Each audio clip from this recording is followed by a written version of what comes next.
The other day, I briefly talked about a racially segregated holiday party that was thrown by the mayor of Boston, Michelle Wu. And in case you missed it, the basic idea here is that the mayor's office only wanted to invite the non-white members of the Boston City Council to the event. They wanted to exclude all the white people. And to that end, the mayor's staff sent out a bunch of emails addressed to, quote, electeds of color, which is yet another example of the fact that leftists are simply incapable of speaking actual English. They're on their way to creating their own language at this point. But there was a problem with the party. By mistake, the mayor's office sent out invitations to all of Boston City's council members, including the White Devils. It wasn't just electeds of color who got an invite, and 7 white people got one too. And in an administration that cared about the Constitution or basic morality, this would be a highly embarrassing episode. The mayor would apologize for discriminating on the basis of race, and then she would resign. But that's not what happened in this case. Instead, Michelle Wu, yesterday, after we talked about this, she did apologize, but not for the discrimination. Instead, she apologized only for accidentally sending the invitation to white people. She says that was the only error she made, was in just sending the invitation to everybody. The crackers weren't supposed to get one. That's basically her apology. Watch.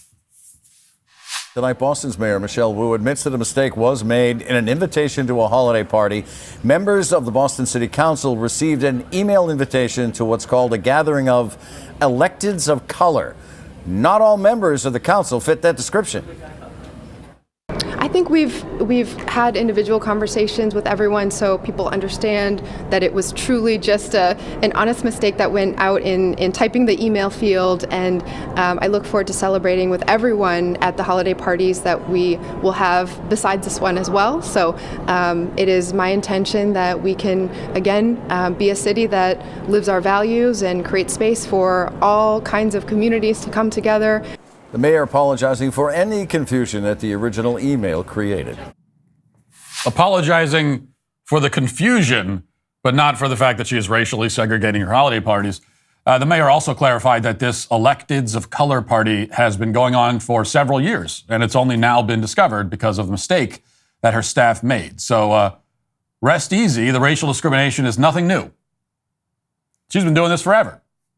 That's the position of the mayor's office as of tonight. Now, or last night, rather.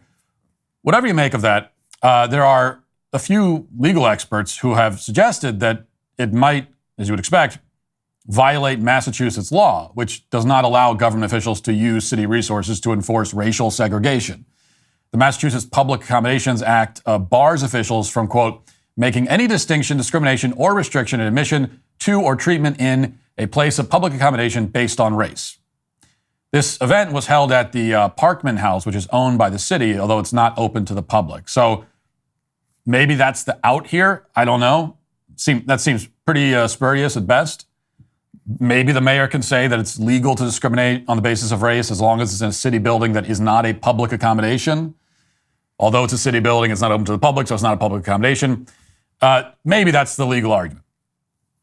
I don't think it's a very convincing one.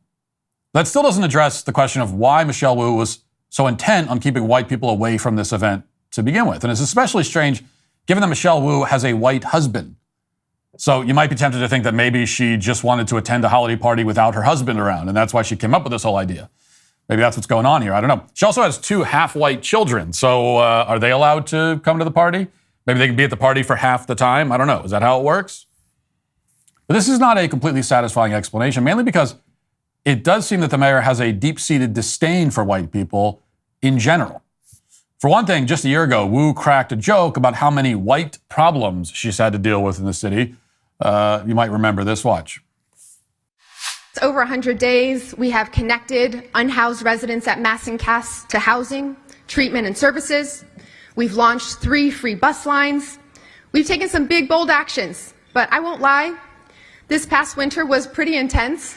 Trial by snow, trial by fire, fighters union. I'm getting used to dealing with problems that are expensive, disruptive, and white. I'm talking about snowflakes, I mean snowstorm snowflakes. Oh yeah, and I forgot that was at the St. Patrick's Day breakfast. So this is supposed to be a breakfast celebrating Irish Americans, and that's when she makes the anti-white joke. It's like, but I mean, I'm sure that would definitely happen in the reverse. You can imagine a politician going to a Kwanzaa breakfast and then complaining about all the black problems she has to deal with. That would totally happen. And this is the point where you have to wonder how someone like Michelle Wu became the mayor of a city like Boston, given that she clearly hates most of the city's residents based on their skin color. In fact, even though the white population in Boston is declining like it is in every major city, it's still one of the whitest major cities in the country.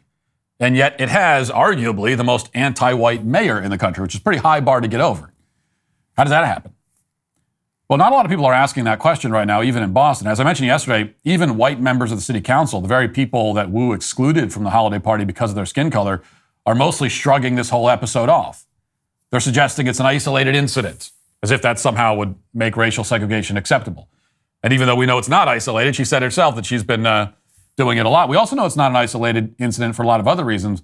You know, you don't hear a lot about it, but explicit anti-white discrimination is, well, no longer unusual in this country at all. And I'm not talking about just racial bias or affirmative action admissions. We've talked plenty about that, racial preferences in hiring and promotions. Everyone knows that that's been going on. I'm talking about policies in government and universities and school systems that overtly ban white people from participating. This is a real thing that is happening all the time. And it's not just happening at the mayor's holiday party in Boston. Racial segregation has made a comeback in this country in a big way. You just don't hear very much about it. And the people who are advocating for it won't call it that. Like, they would never call it a racially segregated holiday party, but that, of course, is exactly what it is. It's the season of giving, but you've already given enough to your internet service provider if you haven't been using ExpressVPN when you go online. And I'm not just talking about the enormous internet bill that you pay every month. Every time you go online without ExpressVPN, your internet service provider can see and log every single website you visit. And yes, that includes all the sites you visit in incognito mode. In addition to overcharging you, your ISP is legally allowed to sell all your browsing activity to third-party advertisers for massive profits. Well, I'm done giving to my internet service provider. I always go online with ExpressVPN. The app encrypts and reroutes 100% of my network data through their secure server, so my provider can't see anything. The app couldn't be easier to use. Simply fire up ExpressVPN on any of your devices, phone, laptop, whatever it is. Tap one button to connect, and that's it. You're in. Unlike your internet service provider, ExpressVPN is committed to your privacy. Their privacy policy has even been audited by third parties, so you can rest assured that your data is not being logged by anyone. You've given enough to your internet service provider this year, so take back your internet privacy today with the VPN rated #1 by TechRadar and Mashable. Visit expressvpn.com/Walsh and get 3 extra months of ExpressVPN for free. That's expressvpn.com/Walsh. expressvpn.com/Walsh to learn more. Are you one of the millions of American men and women of any age dealing with premature hair thinning or hair loss? Maybe you're scared about inheriting that thinning look because it runs in the family. There's a real solution that delivers on its promise without the harsh side effects, unwanted chemicals, or a need for a prescription. Provia uses a safe, natural ingredient called Procapil to effectively target the 3 main causes of premature hair thinning and loss. Provia delivers nourishing nutrients to support healthy scalp circulation and stronger hair follicles. Provia guarantees more hair on your head than in the shower or on your comb. Effective for men and women of any age, Provia is safe on colored, treated, and styled hair. Right now, new customers save over 50% plus free shipping on Provia's introductory package at proviahair.com/Walsh. Every package includes a full 60-day supply of Provia serum for daily use, plus the Provia Super Concentrate for faster, more noticeable results. Every order includes your choice of a free gift right now. Provia works guaranteed or 100% of your money back. Don't wait. Order now and save an extra 10% off just in time for the holidays at proviahair.com/Walsh. That's proviahair.com/Walsh. Right now, for example, a school district in Illinois is segregating its English and math classes by race. At Evanstown Township High School, Black and Latino students go into one classroom when it's time to learn English and calculus and algebra, and then whites and Asians go into a different classroom. This is the kind of program that legal experts say is clearly unconstitutional. If anyone's sued, it would be struck down immediately. But people are not suing. People are just letting it go on. So the program continues. They even have a name for this whole system of racial discrimination in the school system. The school board calls it AXLE, and that means Advancing Excellence, Lifting Everyone. Lifting everyone by dividing them. As shocking as it sounds, it's nothing new for Chicago. A couple of years ago, Chicago's mayor at the time, Lori Lightfoot, announced that for one day, she would not talk to white reporters. She just straight up said that she would not deal with any white reporters. Again, there was mostly a collective shrug from reporters in the city when this happened. Watch. Today is Chicago Mayor Lightfoot's 2-year anniversary in office. To mark that occasion, Lightfoot announced she would only grant one-on-one interviews to black and brown journalists. WGN political reporter Tamon Bradley sat down with her to learn more about that decision. Your office says that you invited black and brown journalists to this round of interview. Why? I'm happy to vouch for Craig Wall, for Heather Sharon, and others. Well, look, I think in this one day, when we are looking at the 2-year anniversary of my inauguration, as a woman of color, as a lesbian, it's important to me that diversity is put front and center. Mayor Lori Lightfoot defending her most unusual decision to only invite black and brown journalists to her office for one-on-one interviews. The move infuriated the mostly white City Hall press corps. Yes, let's make it more diverse by making it less diverse. Of course, that makes a lot of sense. And Lori Lightfoot never apologized for that. Why should she? She understands that in Chicago, the third biggest city in the United States, open anti-white race hate isn't just tolerated, it's popular. It's fine. I mean, they claimed there that the press corps was infuriated. No, they weren't really.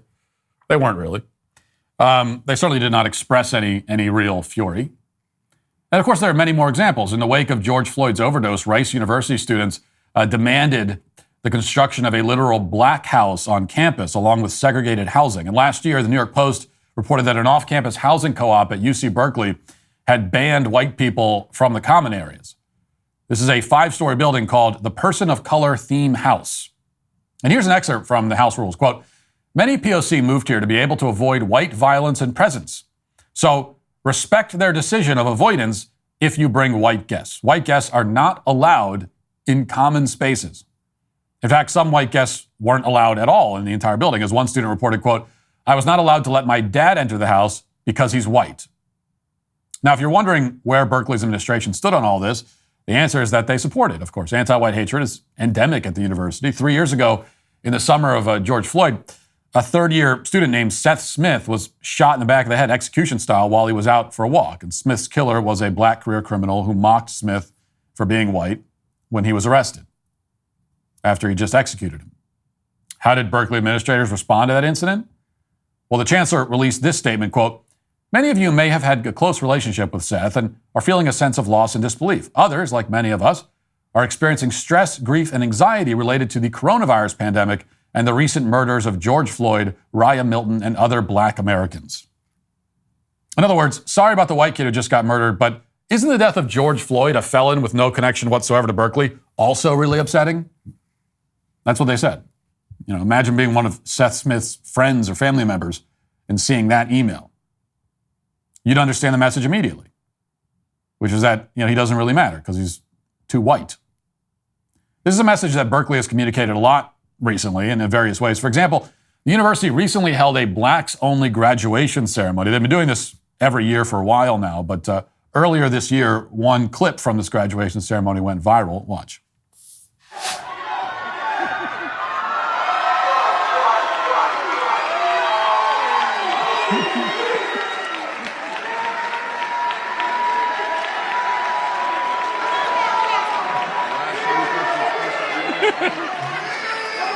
Aramis Anderson said the last shall be first and the first shall be last. Receiving a Bachelor of Arts in Disciplinary Studies field, Political Economy, Legal Studies, and African American Studies. He said disbursement and allocation, reparations for African Americans. So that is state-funded segregation. There are many more examples of it outside the Bay Area. As of 2019, more than 75 universities in this country offer black-only graduation ceremonies. The actual number by now is probably much higher than that. Harvard still hosts affinity celebrations for graduates, which are subdivided by skin color. White people, of course, are the only racial group that don't get one, but everyone else gets a specific one depending on what you look like, what your skin color is. What's important to keep in mind is that none of these incidents are national scandals. They obviously should be, but they haven't been. And in many cases, the people being discriminated against don't seem to mind that much. I mean, those impacted by these policies could file lawsuits.